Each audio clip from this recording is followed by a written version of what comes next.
நம்ம சொல்றோமே ஏன் பக்தி நான் தான் பெருசுன்னு. ஒரு இஸ்லாமியர் முருகனை தினந்தோறும் பாடினார். செய்யாத குற்றத்துக்கு ஜெயிலில் போட்டாங்க.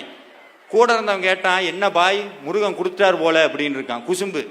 அவன் சொன்னா, டே விட்றா பார்த்துக்கலாம் அப்படின்ட்டு. தூக்கு தண்டனை அடுத்து காதர் பாட்ஷாவுக்கு தூக்கு தண்டனை நிறைவேற்ற போறாங்க. தூக்கு மேடை காதர் பாட்ஷா போறார்.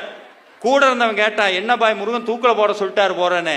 காதர் பாட்ஷா சொன்னார், போடா இருந்தா முருகனை கோயில பாக்குறேன், போனா நேர்ல போய் பாப்பண்டார். அதுதான் பக்தி, அதான் பக்தி. நம்மளா இருந்தா என்ன சொல்லுவோம்? ஆமா கும்பிட்டு நாள் ஆச்சு, எனத்த கும்பிட்டு. காதர் பாட்ஷா தூக்கில போட போறாங்க. கடைசி ஆசை என்னன்னு கேட்டாங்க.